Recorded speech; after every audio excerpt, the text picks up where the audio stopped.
Welcome to Live from America podcast. This is Hatem. Noam Dworman is not available. He's signing the agreement in Qatar, like we were saying before the show.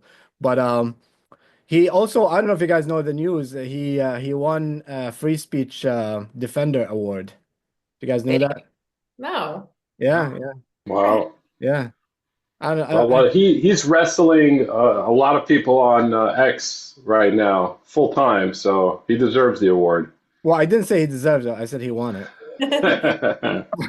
But yeah, so he's celebrating he's a big deal now, so we gotta work with that. But we have a panel of amazing people. We have the one and only Keren Margolis, my neighbor, a comedian and podcaster. Hi, Karen. Hi. Thanks for having me on. My favorite and only Hasidic Jew that I know comedian is Mendy Pellin is here. Hey, And Daniel Brooks, he is a regular, I haven't been on for a while, but he is the founder of 3GNY, an educational nonprofit organization for educating for the descendant of the Holocaust survivor. And he is working educating people on that. Hello, Daniel. Good to have you after a long time. Yeah, thanks for having me. And one of my very first friends in NYC, actually, and he is very respected and one of the Egyptian community leader in NYC, businessman Mo Ali, Moutaz. We call him Mo. Hello, everybody. Big Thank Mo, you, Hatem. actually. How you doing? Good to have you Good, good. guys all. Good to be here. It's gonna be awesome. So after months of negotiation between, I'm not gonna point who is who, Hamas and Israel, with the United States, Egypt, and Qatar, a ceasefire negotiation has finally been reached, and it will take place on Sunday. They're still gonna vote on it tomorrow. No, not tomorrow, Sunday. I think the cabinet will vote on it tomorrow, and then it will take effect on Sunday. The deal will take place in three different places, stages, different phases. Each phase will last about 6 weeks. Phase one is ceasefire, has that phase has been finalized, and then once they reach the first one, they move to the second one, and then the third one. We'll talk about the details later, but first, what's your reaction? We're gonna talk about a lot of things today. We're gonna try to take it from different angles, like why this deal is happening now, is it you think it's going to be a long term? Who's likely to govern Gaza? What's going to happen to Hamas? All these things. So let's take a reaction first with the lady first. Let's start with the lady because that's how we do it. I think that, first of all, thanks for having me on, and it's good to meet you guys and good to see you, Hatem, my neighbor. Um, yeah, I think it's pretty obvious that this is part of the Trump effect. I mean, I don't see how anyone could doubt it. Actually, someone doubted it to my face yesterday, and I thought they were completely unhinged. We've had 15, we haven't seen any movement like this since, a month and a half into this conflict when we had a ceasefire and, a number of hostages released. And so I don't think that it's any coincidence that after Trump is elected, he tweets that, the hostages have to come home or else all hell's going to break loose. And also that he's just known, having been president before and having been the same guy now, that he is the peace through strength guy. And, especially in the Middle East, in this region, that is a place where not only do you have to employ peace through strength, but that is what is respected over there. And I think that's something the Biden administration has unfortunately lacked. And, I know there's like, people holding the political football and taking credit and whatever. I know that's part of the game, but no question this is part of what we've been seeing since the moment Trump was declared the winner. And, whether this is going to be a permanent ceasefire, I think really depends on Hamas, like it has this entire time. And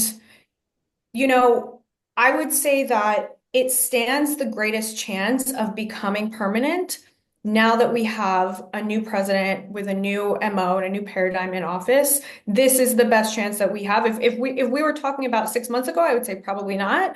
But I really think that President-elect Trump means what he says when he says all hell will break loose, the hostages have to come home. And I'm sure that there's parts of this deal that we're not privy to. On the face of it, it doesn't seem great for Israel, but our people have to come home. The conflict has to end at some point, and I'm really looking forward to seeing how this is going to play out. I know it's going to be heartbreaking, but I think it's going to be, peace can only be good. Yeah, we're going to talk in details about all of them. I'm going to ask later actually about if you think Biden or Trump we're going to take. Daniel, what do you think? What's your thoughts? I And the mean, issue in general. it's thanks for having me on. And this is just a really another impossible situation for Israel, where it's just a bittersweet moment where, they want to, the philosophy, a Jewish maxim to redeem the hostages, bring home captives, especially Israel is committed to this for decades, but at what cost? And I think Israelis are conflicted about this. And we all want to see the hostages home, but just thinking about the numbers of Palestinian prisoners who are terrorists and killers. And I think the latest snag now is Hamas has reneged, according to the Israeli government, that they want the highest profile terrorists in Israeli jails to be released.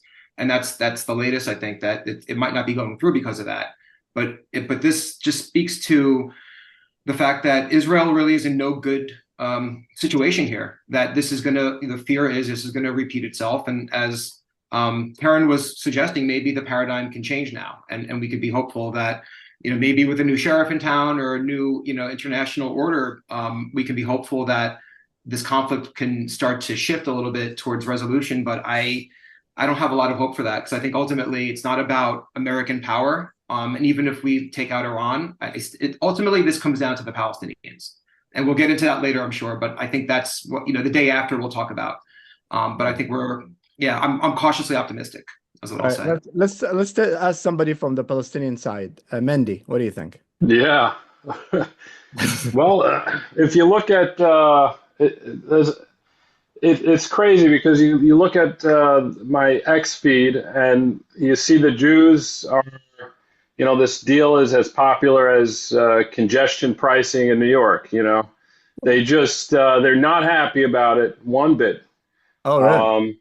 And then you see people that don't like Trump because of his support for Israel, saying, "Oh, maybe he's not so bad because he forced Israel to do what was necessary."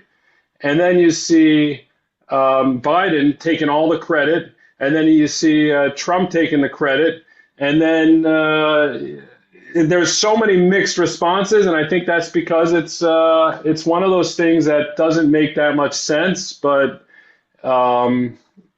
it's like everyone in Israel wants their families home, so they're willing to make this crazy sacrifice. So, are you optimistic personally, or what do you think? No, definitely not. Okay, cautious. Because history it's like we're on reruns here. Yeah. Okay. It's I mean, the only big, I mean, we'll get into it later. The only optimism I think is with the Abraham Accords. I think could help stop the whole stalemate that's going on right now. But we could get into that later. Mo. And also a big Mo. I think there's a Mossad agent painting the wall behind you. Just wanted to warn you. You should know about it. No, that's my Italian. Yeah, so if you say the wrong thing, they will kill you. Yeah. And I have a friend named Big Mo in Israel. You guys should meet for coffee. I mean, that would be great. I mean, definitely open for it. I mean, I'm relieved, of course. I mean, when we got to a point where, and I'll speak of myself too, that you are trying to avoid the gruesome scenes that comes from there, because it ruins your day, and you feel so helpless about it day after day after day. Then definitely I'm relieved that this is stopped. This is stopping. It had to stop at one point. There's just so much bloodshed and so much terrible things to see and experience. And definitely, it's Trump's role and the ceasefire is obvious. And when Trump retweeted the video of Jeffrey Sachs, that in itself it shows a complete change in the American policy, on the foreign policy towards the Middle East. If you're asking me if I'm optimistic or not optimistic, I'll stop at one scene that I saw yesterday, which was the Palestinians celebrating uh, the end of the war or the ceasefire agreement. These people lost everything. What are you celebrating? And if that will show something, if people will stop at that scene, you will realize that these people are so deeply rooted in this land, just like the 200-year-old olive tree in their backyard that was planted by the grandparents or great grandparents. So they are rooted. They are not the kind of people that will be swept away and told, get the fuck out of here. So how would that line up with the Zionist ideology? It won't. So unless something change, this conflict will keep happening again. Unless the far right in Israel will sway away from the Zionist ideology, the conflict will come back and will never end. That's my opinion. I think, both like most of the people now are cautiously, if at best, optimistic, but like I think what you all touched on is the reason of the problems are not solved, you know. So is Hamas is gonna come back because you know is Netanyahu is gonna be in charge of the peace deal of like if Trump is the one that faced that, the true people, like I think most people, the regular people on both sides want peace. That's all they want. But they keep dragged into war. So now if Hamas comes back to the power, which was by the way, one of the things that Israel said they will never do. But I'm surprised they kind of did now, you know. I don't know if that's a Trump effect. They did manage to kill a lot of the leadership, military leadership, and like spiritual, but they said even the governing they won't allow it. So how is that gonna happen? You know, um, but let's take it one at a time. Why do you think this is happening now? Is it most of you, like I think Karen and Mo both agree it's a Trump effect? Is it the Trump effect? Is it both sides were looking for a reason to do something to stop this and found Trump coming as a reason? Is it? So there's a report by Harrods, I think, about a big Saudi deal, but they said we have to have peace first. What's your thoughts? Let's go with Daniel first. Why this ceasefire happening now? It's the same terms 5 months ago. Yeah, I think because Israel's military operations have put Hamas in such a corner where they have little choice. I think Israel has signaled that it's willing to keep going and it's going to buck whatever pressure is being put on it. Like Biden months ago said, don't go into Rafah. They went into Rafah, and it was a successful operation, right? They took out Hamas's leadership there, and I think as long as Israel shows that it is not can't be subordinated to international pressure, which was Hamas was banking on post October 7, then Hamas is going to be in this position where it's going to want an out and it's going to need an out. So I just wanted to clarify one thing you said, Hatem, or maybe you were implying that now Israel seems okay with Hamas staying in power to some extent, or no, you weren't suggesting that. I wasn't saying that, but I was surprised why there was a report. It haven't been clear yet. This is one of the main questions. Is like that's why I'm very cautious about the deal. It doesn't say what happened, who's gonna govern Gaza. It doesn't say. But what I'm saying is is very shift in Israeli policy. They say absolutely no Hamas, governing Gaza will never happen. We won't stop. We won't sign a deal. Now they sign a deal without saying that. So that was my question. Well, they don't want the PA even, yeah. And still, and I think I agree with that. The PA is not as powerful as Hamas militarily, but they have the same ideology, minus a little bit the religion. But that's also it's dangerous to have, it's Israel's. There's no good situation here with a post-governance structure, right? You're going to have to. There's been the term floating around has been in Israel like sort of denazifying Gazan society, and that's easier said than done. So it's I think bringing in international actors might help, maybe UAE, some sort of conglomerate, but it's going to be a generational issue. Mendy, what do you think this is happening now? This deal. Well, just to touch on what Daniel was saying, I think that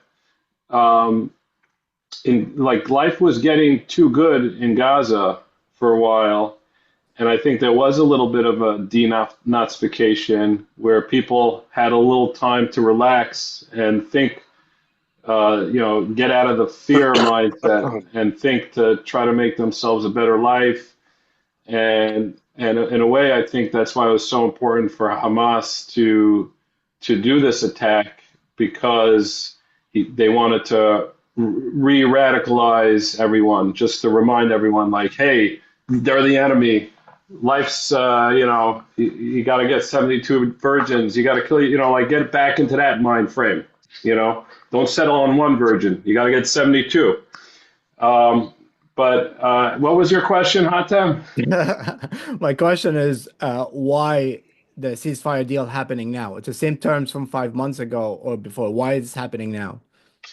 So I think that from Israel's perspective, right now there's an administration that is looked at as a real partner, as a real friend, and you know how sometimes a real friend could, a real family member, someone that's really close with you, could help you make a hard decision, and you trust them that if things don't go right, then they have your back. I think there was mistrust with the Biden administration.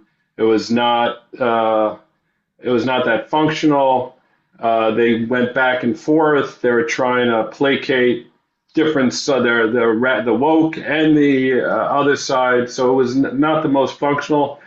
Trump is very clear, and he's also, if you look at the team, they're mishpacha. They're member. The team is like it's like family coming over to Israel, negotiating with family. So, I think that there's a certain trust, and it's easier for Israel to make hard choices when they're dealing with family. Mo, what do you think? Why this ceasefire happening now?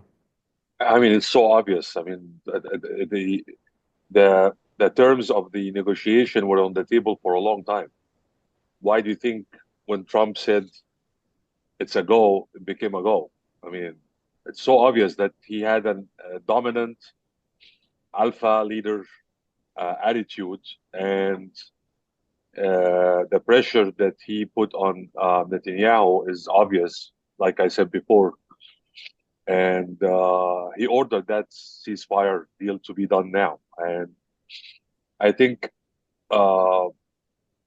it's easier politically on the Israeli government to do it now rather than to do it on the 20th or right after Trump take over, because now it's gonna look like it's a straight up order without negotiation. So I think definitely Trump is the main factor, or the real reason that deal happened right now. Karen, interestingly, CNN reported that after the deal, Netanyahu called Trump first and then Biden. Karen, what's your thoughts? I think that totally tracks. And I mean, we have a lot of different opinions here on this panel, but there's a consensus that this definitely wasn't the Biden effect, right? Like, this was clearly the Trump effect. No, I mean, you don't have to be a genius to draw a line from A to B and cause an effect. And the Biden administration gave a lot of, split the difference a lot of times, right? Said, don't go into Rafah, but here's aid, Hamas needs to release the hostages, but here's more money for you. Like, there wasn't a clear directive from the Biden administration. Whatever you say about Trump, he's very clear and he's pretty straightforward about what it is that he wants and the kind of outcomes that he wants on the timeline that he wants it. And, that the question of the day after, to speak to your point, Hatem, is tough. Like, I don't think that anyone has a clear solution for that. I mean, there's even it's giving mixed signals right now, because who are we negotiating with? Who are we signing this deal with? Hamas. So, and yet you're saying it's not okay for them to govern, which it's not. It's completely unacceptable for them to continue to be in power, and yet they are. And that's who we're dealing with right now, as a political entity and a military entity. So yeah, that's going to be tough. Not to mention that, the exchange of, you know, a couple dozen innocent civilians is going to be for hundreds of Palestinian terrorists who have blood on their hands, some of them, who are currently in Israeli jails, who are also Hamas. So we're giving Hamas more Hamas. You know, there've been reports that the rank and file of Hamas, you know, terrorists making up this, you know, their military effort has already been replenished, obviously from the civilian population there in Gaza. There's nobody else to do it, which implies a lot of popular support. So Hamas is embedded, not just the group, but the ideology. And so there isn't really a clear path forward. I think anybody who thinks that there is delusional. And yeah, it's going to take third-party mediators in the Arab world. And maybe that presents a silver lining of being able to create, you know, to capitalize on the Abraham Accords and build more bridges. I think that might be the silver lining of this ceasefire agreement happening in this way and happening now, that maybe this can be a lasting peace in the whole Middle East, maybe. Yeah, very, very cautiously optimistic, if that. But I think each side need to take a moment and think about, you know, the mistakes they've done, you know, where they go from now, where they gonna head, and obviously it's been a big issue that we've been debating this. Like obviously all sides are like have their own opinion about it, but I think for the next day, there's things that needs to happen from both sides, you know, and obviously the best thing is to have international support, you know, either from the Arab countries, Muslim countries, you know, neighbors, like Turkey, United States, obviously, and all this.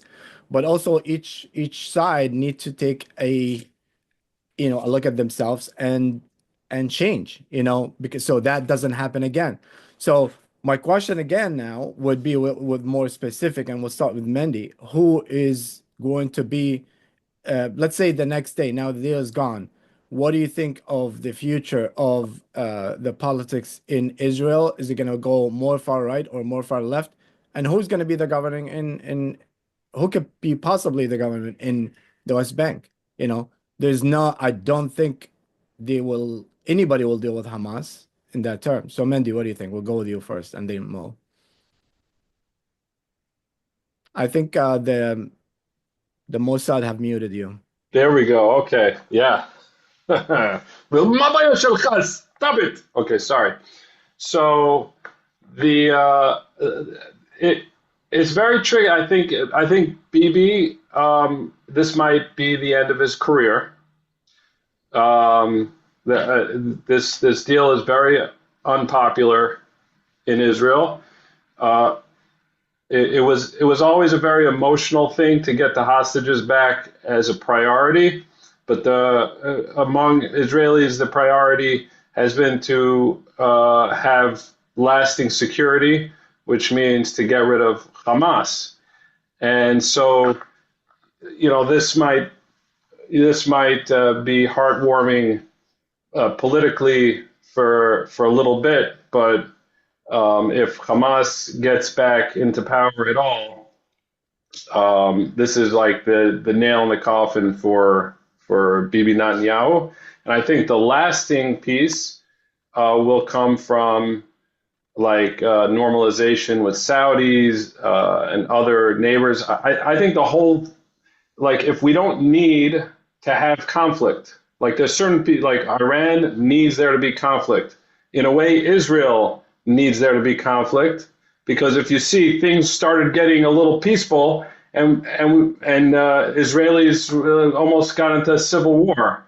So I think in a way, spiritually, if there is no need for the conflict from other countries in the area, then I think that's the only way that a natural way to peace. Yeah, well, there's a lot of things changing. Obviously, Hezbollah is totally like out of the game. They're like way out. You know, Lebanon actually now is stronger. Syria's new government. You know, Egypt is doing their thing. Saudi Arabia, same.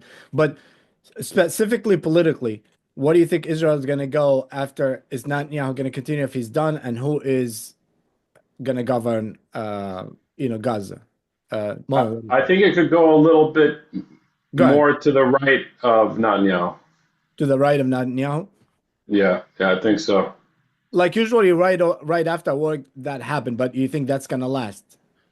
Like the first election after war usually goes very right, but then Right. that's kind of fake. But It depends. The default of Israel, surprisingly, is pretty left. I mean, that's the default when you let things be calm for a minute, and then they're looking to try to give away land. You know what I'm saying? They're like, hey, I got some good land if you want. That's just like the default, but there keeps on, there's conflict that keeps on arising, that keeps on shoving the left more to the right, more to the right. I think as long as that there's some lull in time, it'll pretty quickly get back to the center. So Mo, as long as it's peaceful. yeah, what do you think of both the government in Israel? Would it go more right, more left, and who's gonna govern Hamas? Because Hamas had I said it before, during the Egyptian revolution, during a lot of things, they had really bad roles within the Arab community. They did the exact same thing almost what they did with you. So they're not very popular in the Arabic world, and there's a big difference obviously between Hamas and the Palestinian people. The support for Palestinian people for us is 100%, but we're talking specific about Hamas. So Mo, what do you think? Where is it gonna go? Well, I mean, the um, not often that the best interest of Israel and the Arab world align. It happened to align in this time when it comes to Iran and Hezbollah and Hamas as well. Like, let's be honest. It's the fact that uh, the Egyptian regime, the Saudi regime, and the regime of the United Arab Emirates were backing up Israel completely in this war. Uh, you couldn't do protests in any of these countries. You couldn't raise the Palestinian flag. Saudi Arabia beefed up the parties and the events, and these are facts. And even there were convoys of support for Israel that was 24/7 from United Arab Emirates through Saudi Arabia, through Jordan, into Israel, replenishment for food and goods. So the regimes were on board with that war. The people were not. Um um, Definitely, if like if you're talking peace, we need an Ishaq Rabin on the Israeli side. We need moderation. We need to go away from the far right and the Ben Gvir and the Smotrich agenda. That will never create peace. On the other hand, there there are so many Palestinians, and I do have Palestinians in my family, like relatives, that are against Hamas. They don't like Hamas because Hamas is a representation of the Muslim Brotherhood, and mixing religion and governing is hypocrisy, and it's a known fact.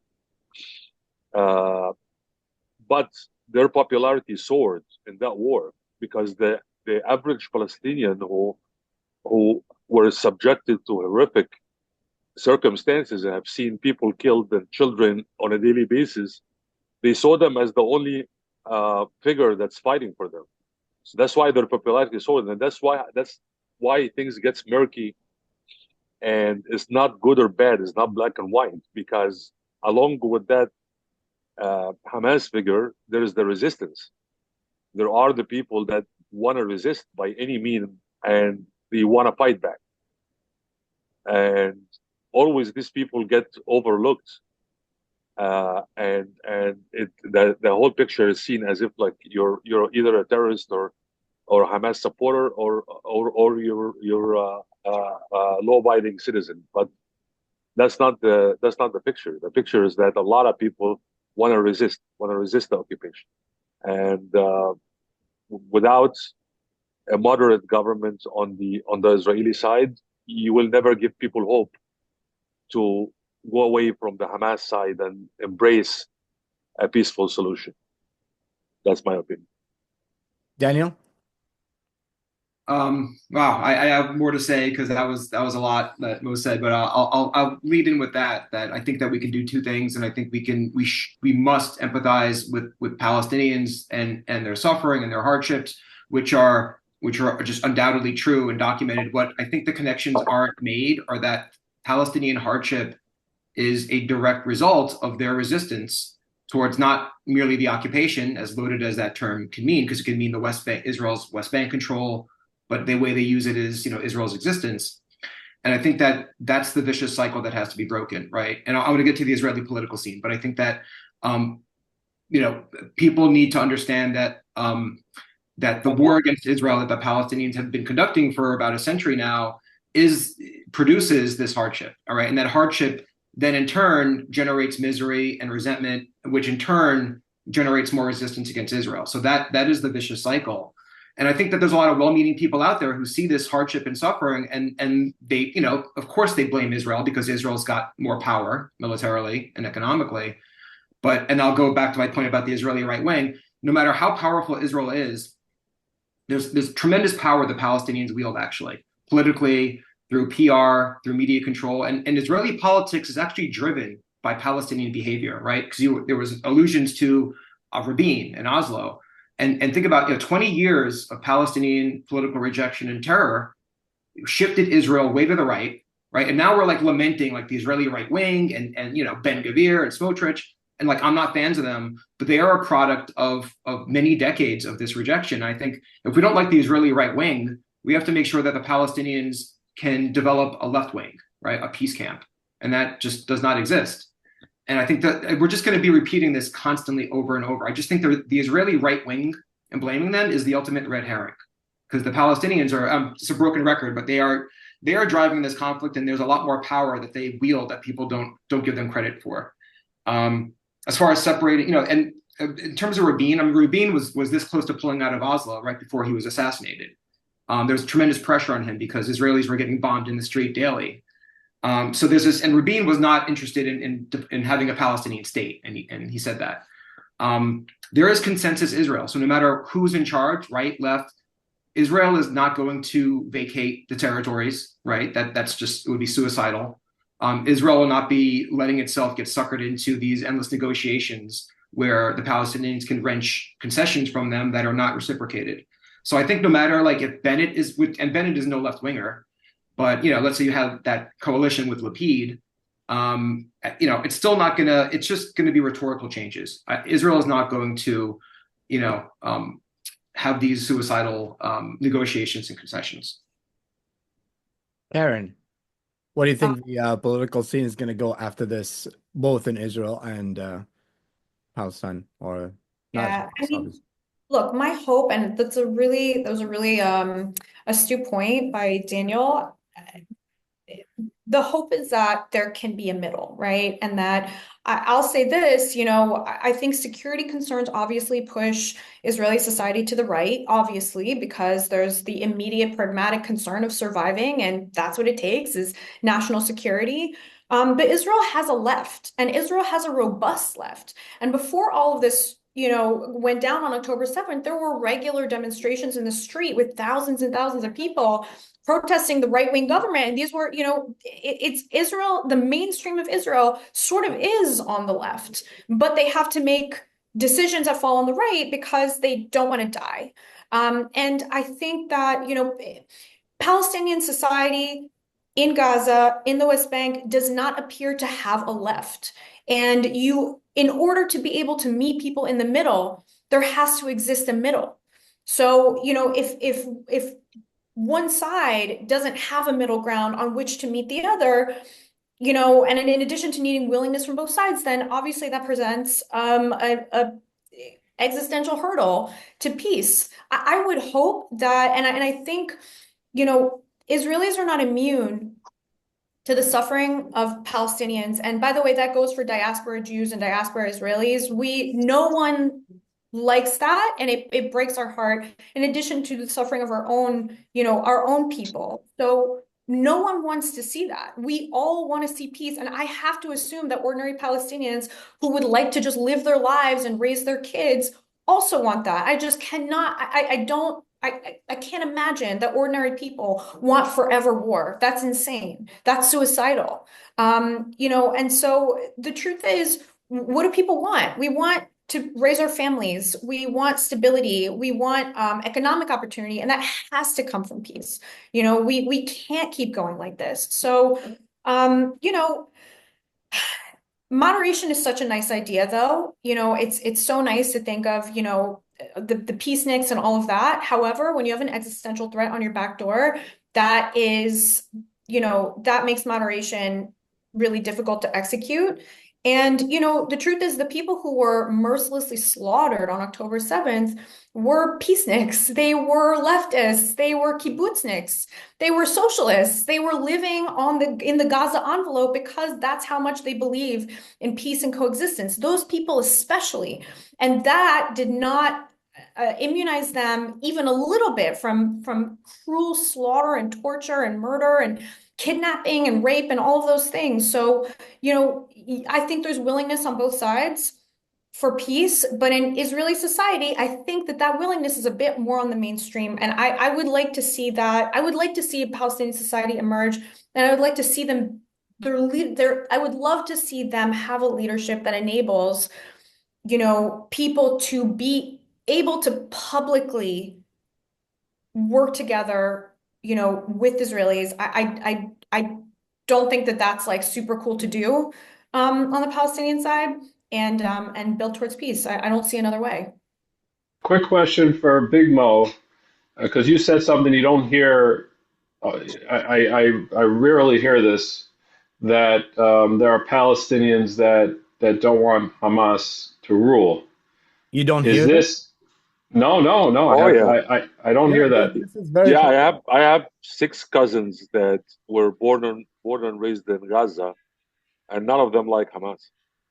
So what would you say that like the percentage of do you have any I sense would what I would say the majority of, especially the new generations, they do not like them because um, there is something about that ideology of the Muslim Brotherhood slash Hamas slash mixing religion and politics. They tend to be uh, us and them.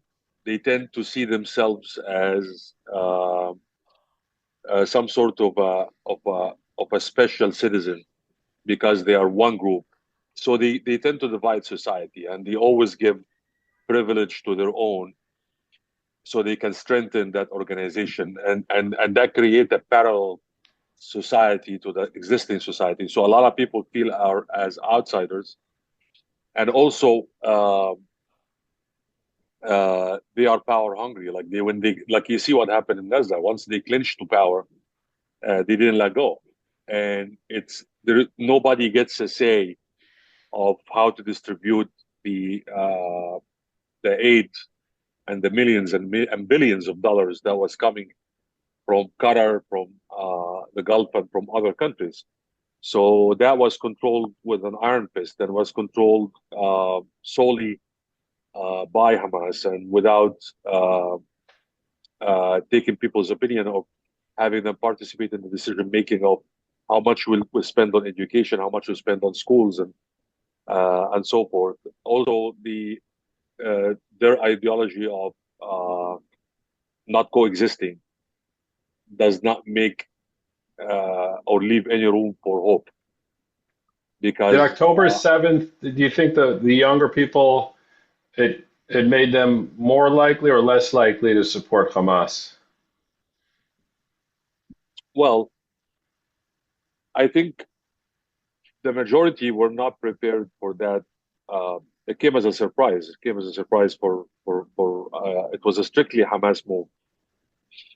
But then what happened afterwards? The magnitude of the backlash uh, made the normal people look up to Hamas because that was the only defense and was the only defense line that they had against the carpet bombing and against the massive attack and the massive backlash that happened from the right-wing Israeli government. So do you think that it's possible that Hamas pulled off this attack because they were losing support, and so they needed to make us versus them, really create that black and white narrative?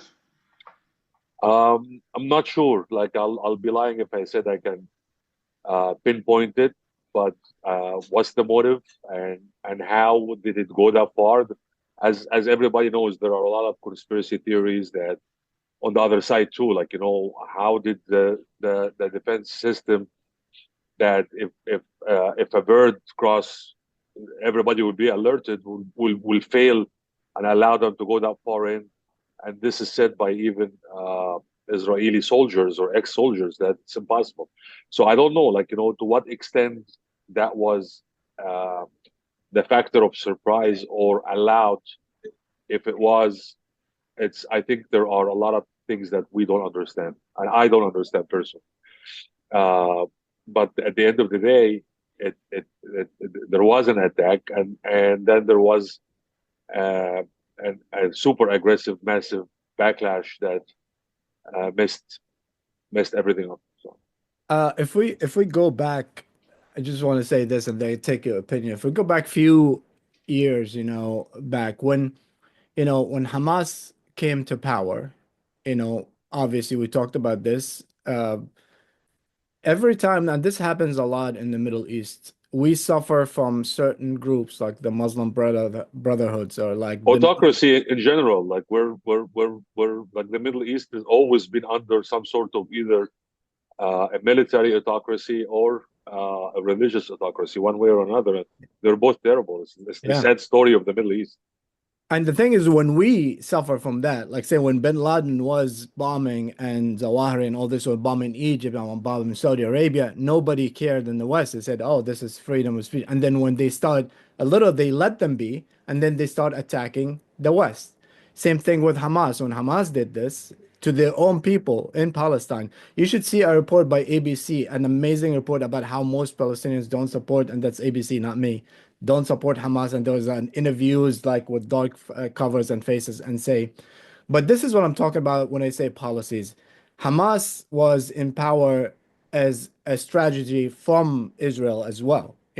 Like Netanyahu thought that it's a good idea, and that's reported in the Israeli media. To separate prior a to division in the 2007 or PLO. since? Yeah, to make a division between, and he allowed the Hamas to take the money from Qatar, knowing with the history of Hamas, when, as I said, when the Egyptian revolution happened, Hamas went in, broke into jails, got people out, make a chaos in Egypt and all that, knowing that Hamas's interest is not the Palestinian people. They took the money, built tunnels. Israel know they were building tunnels. They know they weren't building schools or anything, and they let them go because that fit the strategy. And that's what it needs to change from both sides. Is like Palestinians need to get a good leaders, and they're very capable of having them, but you have to have a fair election. You cannot have election under the arms and weapons and influence of Hamas. If you don't do anything, you're gonna die, especially with more than 60% under 18. And I don't know now what's the numbers, but that's what I'm saying is like it was a victim of a whole scenario that was set by the world to make sure that Hamas, nobody had, their history. It's like you're making peace now with ISIS. You already know where they're coming from. You know their ideology. They don't represent the Palestinian people, but we keep them there to make sure that they're gonna once in a while do something.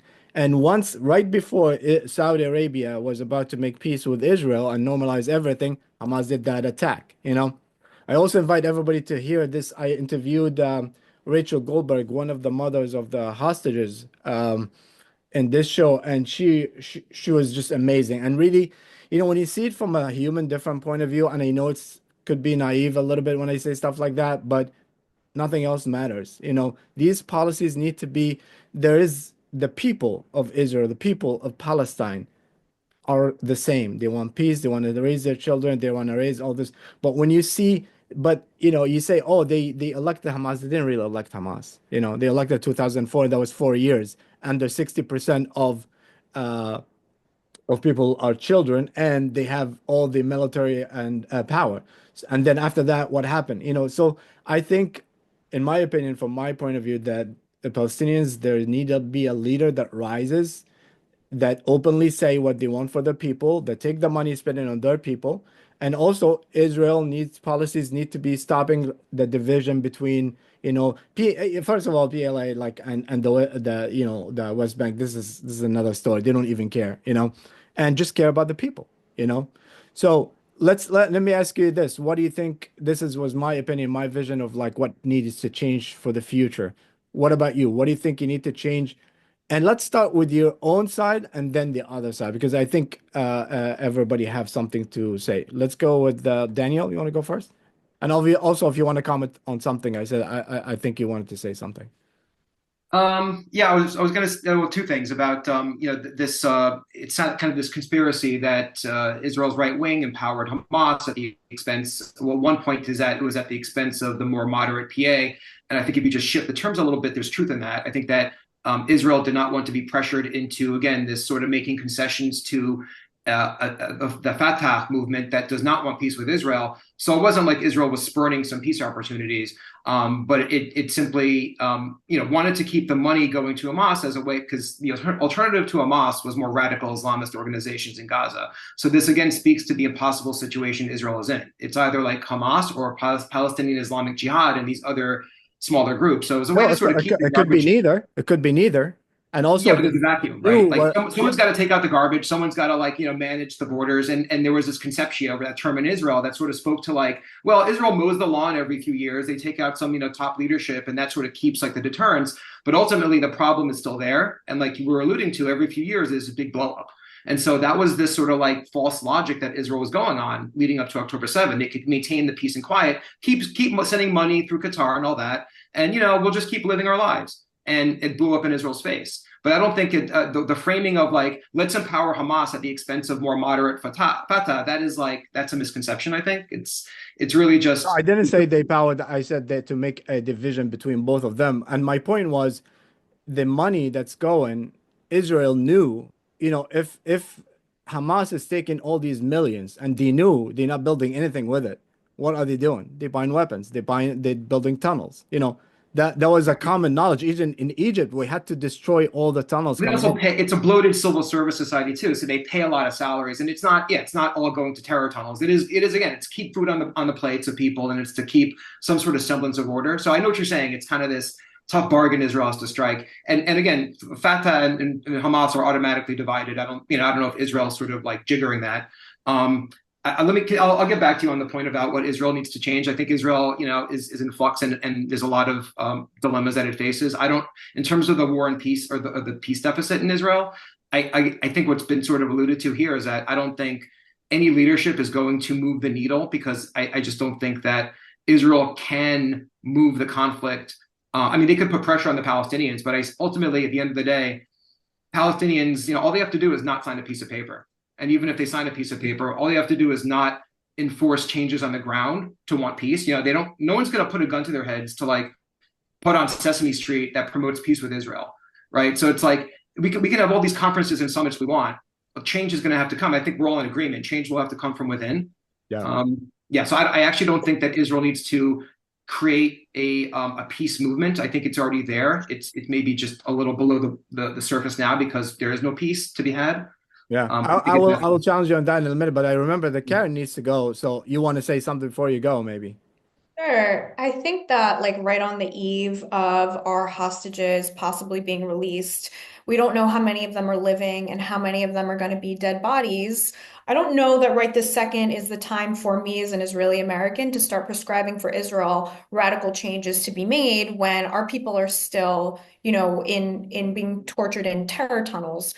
But I'll say this, I think that whatever change does end up happening on the political landscape on both sides will be a matter of, it will be a generational thing. I think that there's the current leadership in Israel is aging. And whether this particular point is the end of Netanyahu's career or whether it comes later, it's going to end because he is reaching the twilight of his life. So, much like we've seen here in the United States, where there's a new guard of people coming up, some of them, more establishment people and some of them more outside. I think that that is something that we also see in Israel, and that, I think that the arc of where Israel and the Palestinians are heading, if they are, want to live in peace, or they want to live, period, full stop, is going to be peace. I think that younger generations of civilians and of the political class and of the, intellectual elites, I think that the people are going to get sick of the wars and the conflict of their elders. And, I think people are going to see a way forward just by, kind of by default, the way that generations keep going. I think there's going to be reckoning on both sides. I think there also needs to be kind of a quote unquote denazification effort, and maybe a reckoning on the Palestinian side as well, because there is an absolute, I can tell you, in the mainstream on Israeli society, willingness to build this bridge. Definitely. And if we see that also coming from the Palestinian side, of course, there are the far-right people in Israel and all of that, but the mainstream, what you need is the mainstream. Then it can happen. That is a fact. It is a fact. Just to be, like we said, it's hard to also, just like we were talking about, the hostages in tunnels that hopefully to come home tomorrow or, sooner. There's also on the other side, everybody lost everybody. There's not 1% of the, so it's hard for them also to be like peace. So I think the problem is everybody needs to get over the pain. You can't compare pains because both are suffering right now, and Hamas and Palestinians are not the same people, but there's things that need to change. But I think one of the major thing is like that we've been missing is we need a strong leadership, which is here now, Trump. Biden was so weak. I never in my life, it's always whenever there's a hostage situation, the first people that come out are the American hostages. That never happened in my life, to see the American hostages are the last to come in. Even in this negotiation, we don't know if the American hostages are first to come in. It's insane that the most powerful country in the world and their leader was so weak, and he was playing both sides and managed to do nothing. But do you have to go?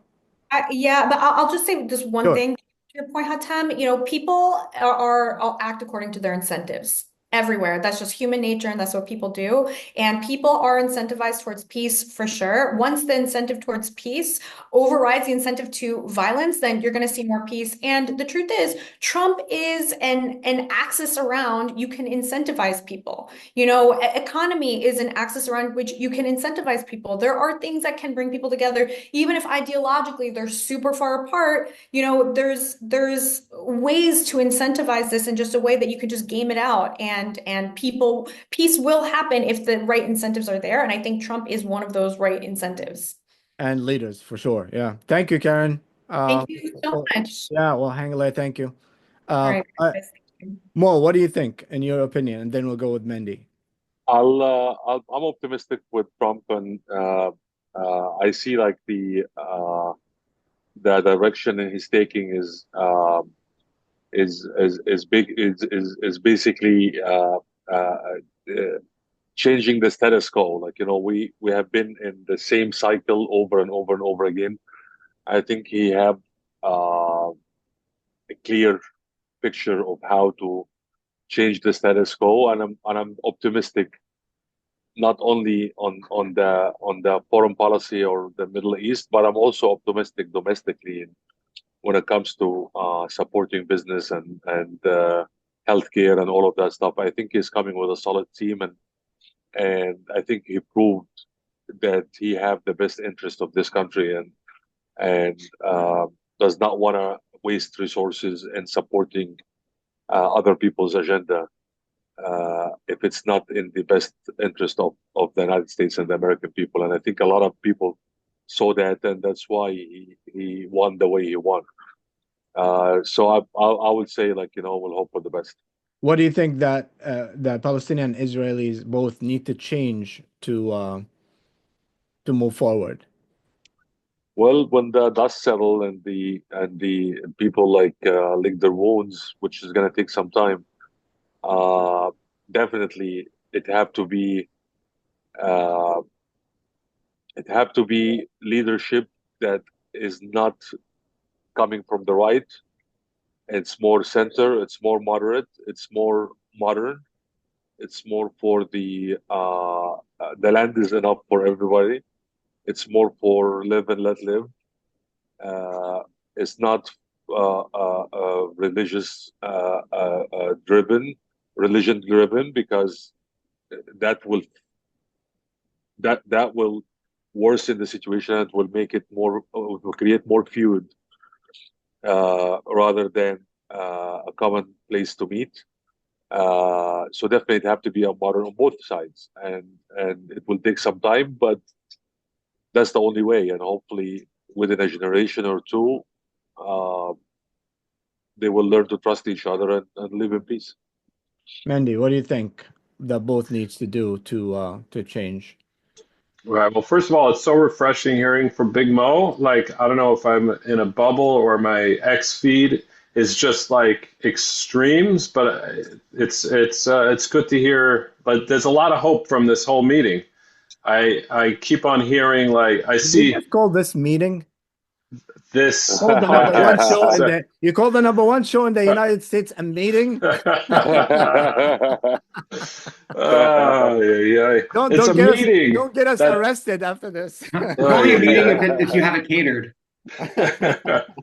Yeah, but it's like if you look at X, it's like October 7th was done by the Israelis. It never happened. There's no hostage. Like there's like Hamas is their freedom, and then you see the other, like there's extremes, and it's great to hear that there's a hopeful center going on across the border in Gaza.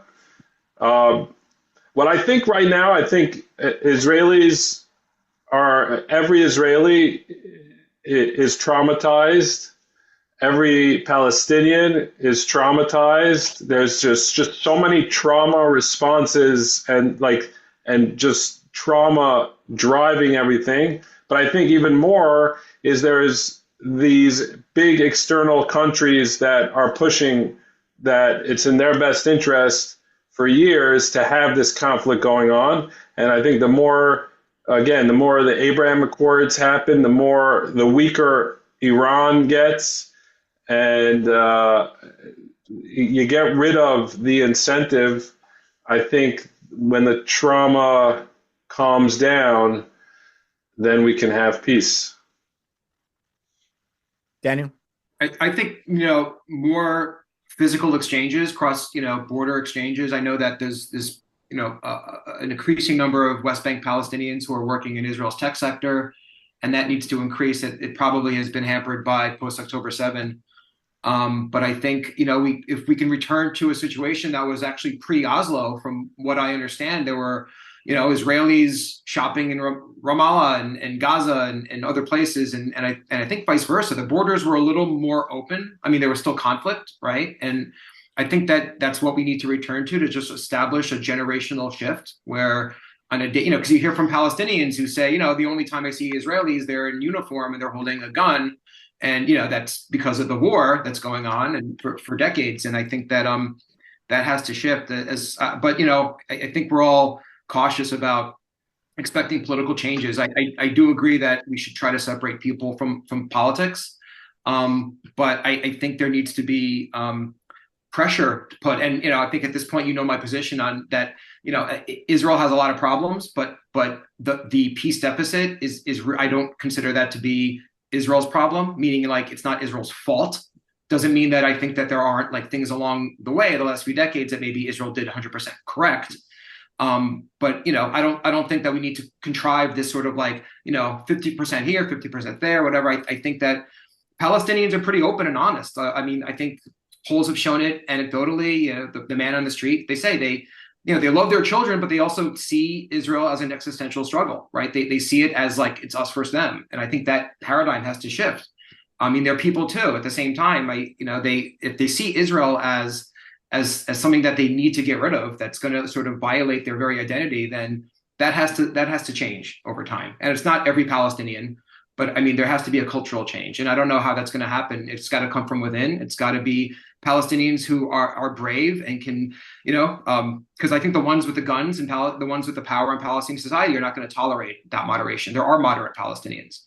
They just don't have a channel. They don't have an outlet. So I think I don't know how that's going to happen. Maybe there are diaspora Palestinians who can assist with that. I'm not sure. Maybe they can fly over there and start an initiative and start. Yeah, I think it's major to take a break after the war and regroup and know. And for me, to hold the people that did, if they did war crimes, to be accountable for what they did, from both sides, obviously.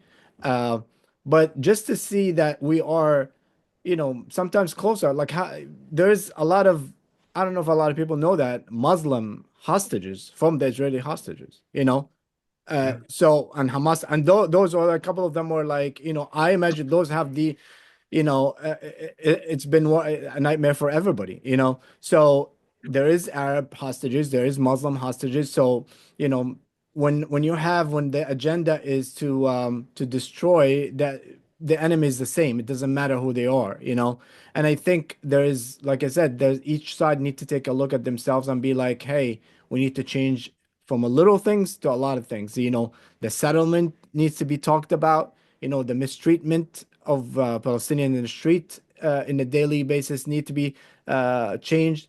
And again, these could be small percentage. And also, the only thing, like you say, like Mendy was saying, like, oh, Mo, I never heard this before. Actually, this is a very popular opinion. It's just the media doesn't show it because it's not popular for the media to say it. It's more popular to say people hate each other, people want to kill each other, people want to do this. But I don't think this is a reflection. However, if you lost everybody that you know from your family and your home is bombed and or you were taken a hostage, or your mother, brother, and sister were bombed and dead and drone attack, like how are you gonna come back from here? I think there need to be justice in a way. So people be like, okay, now I can move on, That's what. That's Go ahead. gonna take some time for sure.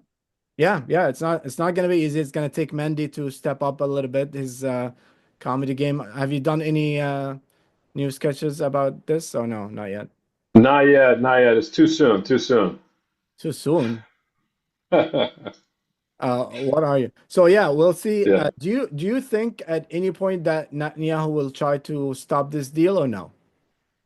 Because just the breaking news now that he just saying Well, it's now not a done deal.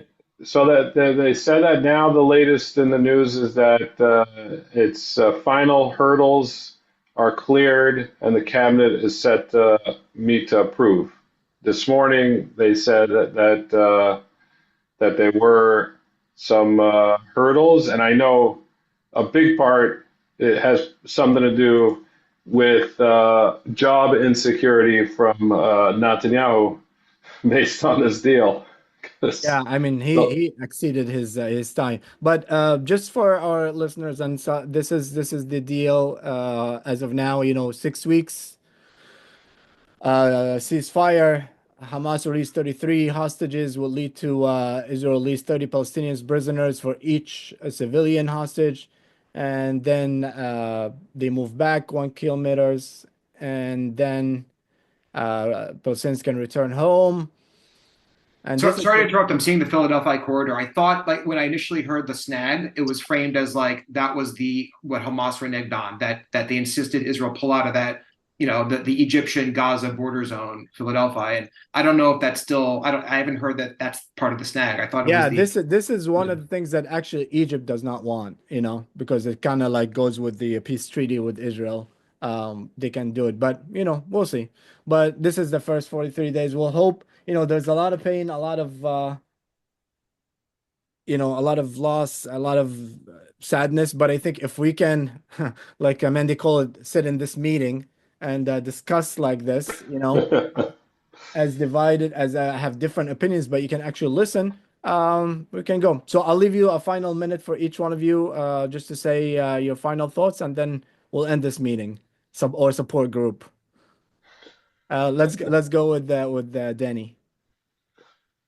Well, thank you. I think these opportunities are great. I wish I could speak to more Palestinians, and I know those conversations aren't easy. And thank you. Come to our meetings. Yeah, I absolutely will. I mean, if only you hold summits, that would be great, like with little flags on the tables. I think, yeah, I really think we should be doing, and also I heard there was like a comedy thing that happened, like was canceled a couple weeks ago between these like Israeli and Palestinian comics, and that was a real shame. I don't know if you heard about that. That there was like a dialogue. It was just canceled because they weren't funny. If they were funny, they would solve it. Right. But I think like it's not going to solve anything overnight. But I do think that more conversation is important, and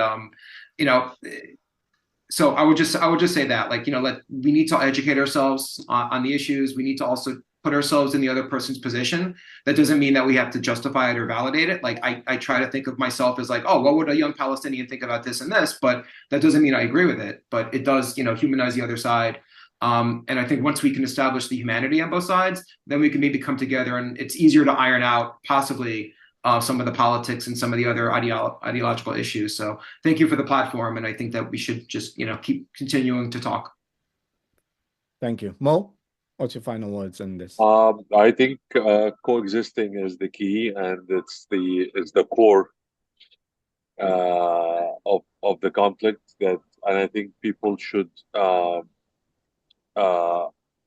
stop bringing religion into the conflict and the humanitarian part of it. If people just start to think of each other as just fellow human beings that have the same dreams, same aspirations, and the same right to live, the field will be a lot more level to meet in the middle and to create some progress and to coexist. That's what I think. Mendy? Yeah. Everybody's saying good stuff. Can you they're saying it up a little bit? I can go negative. I think the only solution is Big Mo and we go to the Middle East and we just get shit done. He becomes the new prime minister of Gaza. I'll take over Bibi, and we'll just handle this. We just handle this. You know what I'm saying? I think you need people that have been out of the Middle East for just long enough that there's something about the Middle East that just creates insanity, and it's hard to get things done in the Middle East. It's just that people tend by culture to be on the offensive and to be they're not used to hearing the other side. They're not used to being criticized. So you see them jumping from level 1 to level 100 and the pointing fingers and the cursing and the and that have to stop. Like that's one of the things actually I appreciated about moving here almost 30 years ago, that the culture calms you down. Yes. You have less tendency to point fingers and to judge and to be skeptical about the other and to be scared of a Jew. Or you meet people and you realize that they're just human, just like you, and they have the good, the bad, the hypocrite, the loyal, in every single color and every single religion. So. Can I just make a quick comment on that? I do, because we're talking about people and politics, and I think that, and you mentioned, I think, Zionism earlier in one of your earlier comments, Mo, and I wasn't sure about what you meant by it. We don't have to go into it now, but a word like that has been so toxified consciously, and I think that we just need to see Zionism is simply just the Jewish people's right to exist in their homeland, and just even more simply than that, it's simply just a Jewish society there, which is actually a liberal, open society, and I think that we just need to see both sides as people living, trying to get by. They have their own culture, they have their own things, and it's not all about ideology, right? Because we hear about isms, and right? Yeah. I'm 100% with it, as long as it recognize the non-Jewish to exist as well.